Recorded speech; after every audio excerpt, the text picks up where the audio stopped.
Hello, welcome to Daily Wellbeing. I've brought my whiteboard out because I've been missing using it and it'll be a while till I can get it with people. So I thought I'd start off early on in this series by talking about the different kinds of well-being that we need to bring into our lives.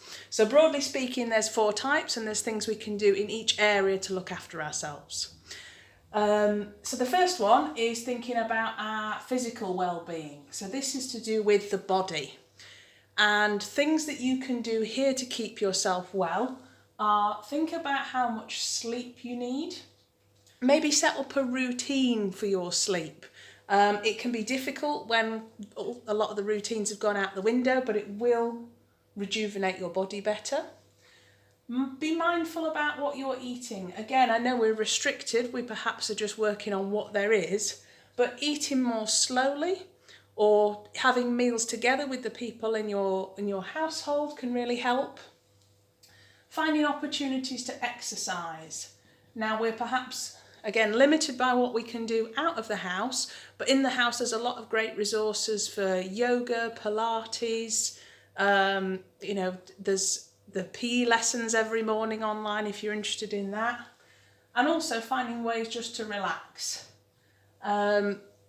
So doing all these things to make sure that our physical health is intact. Obviously there's the other stuff to do with medicine and well-being if you need that. So the next one is to do with your intellectual well-being, your mind.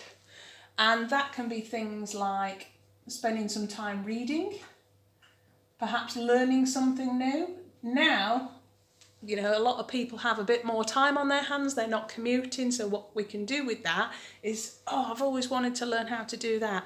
YouTube videos, books, tutorials, or just trying things out. So trying something new kind of challenges our mind and keeps us sharp. Down here we've got our kind of emotional well-being. Now this is a mixture of social and our feelings.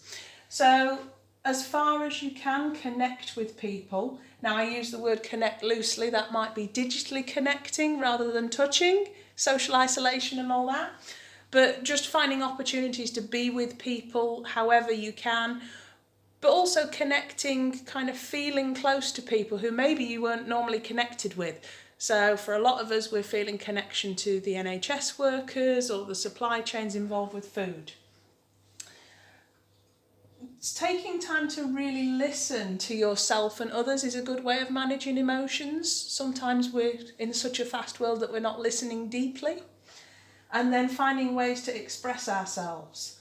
Now that might be having a good cry, it might be doing artwork, it might be just trying out, explaining how you're feeling as you're going through this. Because often once you've named it and labelled whatever it is you're feeling, it's easier to move on. And the last one is having a look at your kind of spiritual well-being, so your soul. And for this is an interesting one because for some people it might mean kind of religion, it might mean prayer.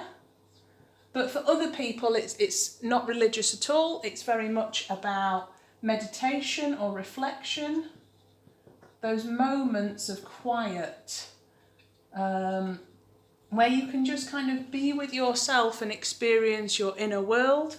It can also be about finding moments of wonder. So looking out over a sunset and just feeling like there's something bigger than you in the world. So these are the 4 areas, and how this can be built into daily or weekly well-being is that ask yourself each morning, what am I doing each day to cover these areas? So for me today, I'm trying new things. I'm trying this online video thing. Body is always the one I struggle with. I think today's the first day I'm going to go outside and have a walk, which I have not done for days. Emotional, I'm connecting with people every day through Zoom calls. I'm trying to find different people to speak to. And looking after my spiritual well-being, I do journaling so that I can process kind of how I'm feeling, what my thoughts are, and just have that quiet reflection. So this can be done with the whole family. Ask everybody what they're going to try and do to look after these 4 areas. Let me know how you get on. If you have any other ideas for the 4 areas, then do drop them in the comments. See you tomorrow.